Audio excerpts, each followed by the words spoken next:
ఈనాడు వార్తాపత్రికలో మనకు కనిపిస్తున్నటువంటి main headlines చూడొచ్చు ఇక్కడ.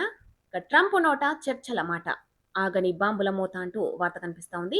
ఇరాన్పై భారీగా వైమానిక దాడులు, గల్ఫ్ ఇజ్రాయిలపై క్షిపణులు డ్రోన్లను ప్రయోగించిన ఇరాన్, పర్షియన్ గల్ఫ్ కు వేల మంది అమెరికా సైనికులు, Iran supreme national security council కార్యదర్శిగా బాగేర్, $100 దాటిన చమురు, కొన్ని దేశాల్లో ఇంధన అత్యయిక స్థితి. అమెరికా ఇజ్రాయిల్ ఇరాన్ యుద్ధంలో దాడుల ఉధృతి తీవ్రమైంది. యుద్ధం ముగింపునకు చర్చలు జరుగుతున్నాయని అమెరికా అధ్యక్షుడు ట్రంప్ చెబుతున్నా బాంబుల మోత ఏమాత్రం తగ్గలేదు. చర్చలు జరుగుతున్నాయన్న వాదనలను ఇరాన్ ఖండించింది.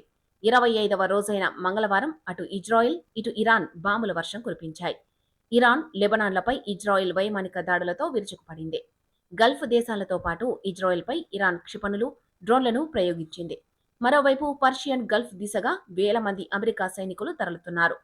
Iran supreme national security council కార్యదర్శిగా మహ్మద్ బాగెర్ నియమితులయ్యారు.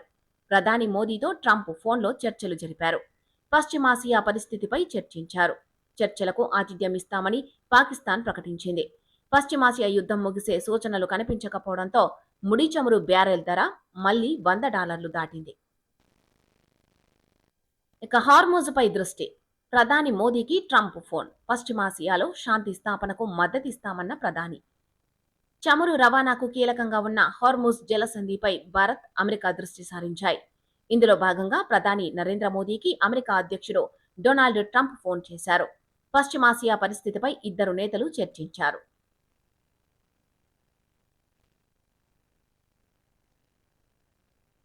ఇక మతం మారితే ఎస్సీ హోదా కోల్పోయినట్టే అంటూ ఇక్కడ మరో ప్రధాన వార్త చూడొచ్చు. క్రైస్తవ మతంలోకి వెళ్లిన వ్యక్తులు ఎస్సీల కిందకు రారు. హిందువులు, బౌద్ధులు, సిక్కులకే ఆ హోదా. బాపట్ల జిల్లా పాస్టర్ కేసులో సుప్రీంకోర్టు తీర్పు. ఇక క్రైస్తవ మతంలోకి మారి దాని గురించి క్రియాశీలకంగా బోధిస్తూ పాటించే వ్యక్తులు ఎస్సీల కిందికి రారని సుప్రీంకోర్టు స్పష్టం చేసింది. ఈ అంశంపై ఆంధ్రప్రదేశ్ హైకోర్టు 2025 ఏప్రిల్ 30న ఇచ్చిన తీర్పును సమర్థిస్తూ జస్టిస్ ప్రశాంత్ కుమార్ మిశ్రా, జస్టిస్ మనోహర్లతో కూడిన ధర్మాసనం మంగళవారం తీర్పు వెలువరించింది. హిందూ, బౌద్ధ, సిక్కు మతాలు మినహా ఏ మతాల వారు ఎస్సీల కిందికి రారని స్పష్టం చేసింది. ఈ 3 మతాలు మినహాయించి ఇతర మతాల్లోకి మారిన వారు వెంటనే ఎస్సీ హోదాను కోల్పోతారని పేర్కొంది.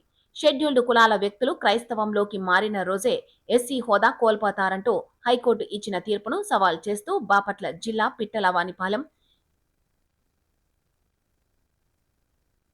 పిట్టలపానివాలెం మండలానికి చెందిన కొత్తపాలెం గ్రామానికి చెందిన చింతాడ ఆనంద్ దాఖలు చేసిన పిటిషన్పై సుప్రీంకోర్టు గత ఏడాది ఆగస్టు 26న విచారణ ముగించి తీర్పు రిజర్వ్ చేసింది. మంగళవారం దాన్ని వెలువరించింది. ఎస్సీల కిందికి ఎవరు వస్తారన్నది రాజ్యాంగ ఎస్సీ ఉత్తర్వులు 1950లో స్పష్టంగా ఉంది.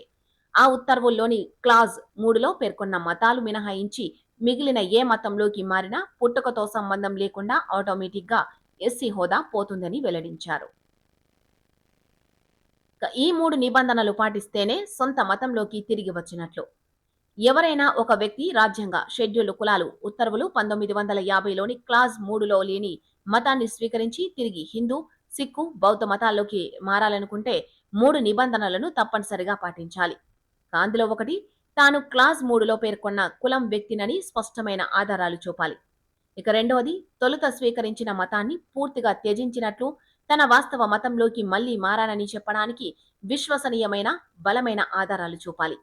ఇక మూడోది, ఆ వ్యక్తి తిరిగి సొంత మతాన్ని స్వీకరించిన విషయాన్ని ఆ కులం వారు ధృవీకరించి తమలో ఒకరిగా స్వీకరించారని నిరూపించే సంతృప్తికరమైన విశ్వసనీయమైన ఆధారాలుండాలి. కేవలం స్వీయ ప్రకటన సరిపోదు. ఇందులో ఏ ఒక్క షరతును నిరూపించలేకపోయినా వారి క్లెయిమ్ నిలవదు. ఫిరాయింపులకు సంబంధించి స్పీకర్ తీర్పుపై పిటిషన్లు 7ంటిపై హైకోర్టులో నేడు విచారణ. ఇక దక్షిణాదిపై 50% కుట్ర అంటూ ఇక్కడ మనకు మరో వార్త కనిపిస్తా ఉంది ఈనాడు వార్తాపత్రికలో. అదే జరిగితే ఈ ప్రాంతంతో అవసరం ఉండదు. ఉత్తరాదిలోనే 4 రాష్ట్రాల ఎంపీ సీట్లతో కేంద్రంలో అధికారంలోకి రావచ్చు. డీలిమిటేషన్ పై పోరాటానికి సిద్ధం కావాలి అంటూ ఓ టీవీ ఛానల్లో చర్చలో సీఎం రేవంత్ రెడ్డి వ్యాఖ్యానించినట్టుగా ఇక్కడ మనకు వార్త కనిపిస్తా ఉంది. దేశంలో జనాభా సంఖ్య ఆధారంగా ఎంపీ సీట్లను 50% పెంచుతుండడం వెనుక కుట్ర దాగి ఉందని, అదే జరిగితే దక్షిణ భారతంతో పాటు సంబంధం లేకుండా ఉత్తర భారతంలోని తెలుగు రాష్ట్రాల సీట్లతో కేంద్రంలో అధికారంలోకి రావచ్చని ముఖ్యమంత్రి రేవంత్ రెడ్డి వ్యాఖ్యానించారు. ఇక ఢిల్లీలో మంగళవారం ఓ టీవీ ఛానల్ ఏర్పాటు చేసిన చర్చ సందర్భంగా ఆయన నియోజకవర్గాల పునర్విభజన, 50% ఎంపీ సీట్ల పెంపు తదితర అంశాలపై కీలక వ్యాఖ్యలు చేశారు. ఇప్పుడు ఎంపీ స్థానాల విషయంలో ఉత్తరాది, దక్షిణాది రాష్ట్రాల మధ్య అంతరం ఉంది. అంతే స్థాయిలో సీట్ల పెంపు జరగాలి. దక్షిణాది రాష్ట్రాల ప్రయోజనాల విషయంలో కేంద్రం అన్యాయం చేస్తోందని వివరించారు. వివక్ష చూపుతోందని, దక్షిణాది రాష్ట్రాలు డీలిమిటేషన్ పై పోరాటానికి సిద్ధం కావాలని అన్నారు. 50% సీట్ల పెంపు ఏ లెక్క ప్రకారం జరుగుతోంది. అలా సీట్ల పెంపు అనేది దక్షిణాది రాష్ట్రాలపై ఫైనల్ బుల్లెట్ అని వ్యాఖ్యానించారు. ఈ పద్ధతిలో తమిళనాడు, పుదుచ్చేరిలో ఇప్పుడున్న 40 సీట్లు 60 అవుతాయి. అదే యూపీలో 80 సీట్లు 120 అవుతాయి. అలా మధ్యప్రదేశ్, యూపీ, రాజస్థాన్, బీహార్ ఈ 4 రాష్ట్రాల సీట్లతో కేంద్రంలో అధికారంలోకి వచ్చే అవకాశం ఉంది అని వివరించారు. 2011 నాటి జనాభా లెక్కల ఆధారంగా లోక్సభ, అసెంబ్లీలో స్థానాల పెంపు, రాష్ట్రంలో క్యూర్ పరిధిలో అధికంగా పెరగనున్న సీట్లు, విధి విధానాల్ని ప్రకటించిన తర్వాతే స్పష్టత ఇచ్చే అవకాశం. ఇక మూసీ ఒడ్డున ఓంకారేశ్వర ఆలయం, మంచిరేవుల వీరభద్రస్వామి గుడి వద్ద నిర్మాణం 28న సీఎం రేవంత్ శంకుస్థాపన. తద్వారా చరిత్రలో తర్వాత దశలో చర్చి, మసీదు, గురుద్వారా, నదిలో 100 అడుగుల ఎత్తైన శివుడి విగ్రహం, మత సామరస్యానికి ప్రతీకగా అభివృద్ధి అంటూ ఇక్కడ వార్త చూడొచ్చు. మూసీ ఒడ్డున ఓంకారేశ్వర ఆలయాన్ని నిర్మించబోతున్నట్టుగా 28వ తేదీన సీఎం రేవంత్ రెడ్డి శంకుస్థాపన చేస్తున్నట్టుగా కూడా ఇక్కడ మనకు వార్తలో కనిపిస్తా ఉంది. మత సామరస్యానికి ప్రతీకగా మూసీ నది పరివాహక ప్రాంతాన్ని అభివృద్ధి చేస్తామన్న రాష్ట్ర ప్రభుత్వం భారీ శివాలయ నిర్మాణంతో ప్రాజెక్టు పనులకు శ్రీకారం చుట్టబోతోంది. అందులో భాగంగా గండిపేట మండలం మంచిరేవుల గ్రామ పరిధిలోని 800 సంవత్సరాల చరిత్ర కలిగిన వీరభద్రస్వామి ఆలయం, 1400 ఏళ్ల నాటి మచిలేశ్వర ఆలయం వద్ద నూతనంగా ఓంకారేశ్వర మందిరాన్ని నిర్మించేందుకు ప్రణాళిక రూపొందించింది. ఓంకారేశ్వర ఆలయ నమూనా చిత్రంలో చూడొచ్చు. మాది ప్రజా సంక్షేమ బడ్జెట్. ఈ ఏడాది ఇందిరమ్మ, ఆత్మీయ భరోసా, రాజీవ్ యువశక్తి పథకాలు అమలు చేస్తాం. బారాసాకు శాసనసభ ప్రజాస్వామ్యంపై గౌరవం లేదు.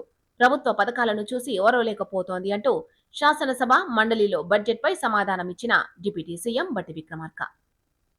తెలంగాణ అభివృద్ధి, ప్రజల సంక్షేమం కోసం ప్రతి పైసాకు లెక్క కట్టి పనిచేసేలా ప్రభుత్వం బడ్జెట్తో ముందుకు వెళ్తోందని ఉప ముఖ్యమంత్రి బట్టి విక్రమార్క తెలిపారు. అన్ని రంగాలను దృష్టిలో పెట్టుకుని ప్రగతిశీల బడ్జెట్ తీసుకువచ్చామని వివరించారు. మాజీ సీఎం, ప్రతిపక్ష నేత కేసీఆర్ సభకు రావడం లేదని, బారాసా సభ్యులకు శాసనసభ ప్రజాస్వామ్యం అంటే గౌరవం లేదని విమర్శించారు. బారాసా సభ్యులకు అక్కసు ఉంటే ఇంట్లోనే కూర్చోవాలని, ప్రజల కోసం పెట్టిన బడ్జెట్ను చింపేసి చెవిలో పూలు పెట్టుకొని నిరసన వ్యక్తం చేయడం సబబు కాదని వెల్లడించారు. ప్రతిపక్షం అంటే ప్రభుత్వానికి లెక్కలేదు అంటూ ఇక్కడ మనకు మరో వార్త చూడొచ్చు. హరీష్ రావు ధ్వజమెత్తినట్టుగా శాసనసభ మండలి నుంచి బారాసా వాకౌట్ చేసినట్టుగా ఇక్కడ మనకు వార్త కనిపిస్తా ఉంది. శాసనసభ మండలిలో సమయపాలన పాటించడం లేదని, గవర్నర్ ప్రసంగంపై మాట్లాడేందుకు అవకాశం ఇవ్వలేదని పేర్కొంటూ బారాసా మంగళవారం వాకౌట్ చేసింది. మంగళవారం టీ విరామం అనంతరం శాసనసభలో బారాసా deputy floor leader Harish Rao మాట్లాడుతూ పర్యాటకం, స్పోర్ట్స్, మైనారిటీ సంక్షేమం పద్దులు పెట్టలేదు. కనీసం చదివేందుకు అవకాశం ఇవ్వడం లేదు. రోజు ఉదయం 10 గంటలకు సభ ప్రారంభం కావడం లేదు. ఇక టీ బ్రేక్ 10 నిమిషాలని చెప్పి గంటల తరబడి వాయిదా వేసి బెల్ కొట్టడం లేదు అంటూ హరీష్ రావు ధ్వజమెత్తినట్టుగా ఇక్కడ మనకు వార్త చూడొచ్చు. ఇక రాష్ట్ర బడ్జెట్ ఏ ఎండమావి. రాష్ట్ర బడ్జెట్ ఓ ఎండమావి. అక్కడ నీళ్లుండవు, ఇక్కడ నిధులుండవు. ప్రభుత్వంపై భాజపా శాసనసభాపక్ష నేత ఏలేటి విసుర్లు. జిహాద్ కోసం అల్ మాలిక్ ఇస్లామిక్ యూత్ ఏర్పాటు చేసిన విజయవాడ వాసి రహమతుల్లా షరీఫ్, మిర్జా సోహైల్ బేగ్, మహమ్మద్ దానిష్లతో కలిసి కార్యకలాపాలు, అల్ ఖైదా, అసిస్ ఉగ్రవాదులతో సంప్రదింపులు. రాజకీయ కక్షతోనే ఫార్ములా ఈ కార్ రేస్ కేసు. ప్రభుత్వ అభూత కల్పనలను ప్రజలు నమ్మరు అంటూ జనాభా ప్రాతిపదికన పునర్విభజనతో దక్షిణాదికి నష్టం.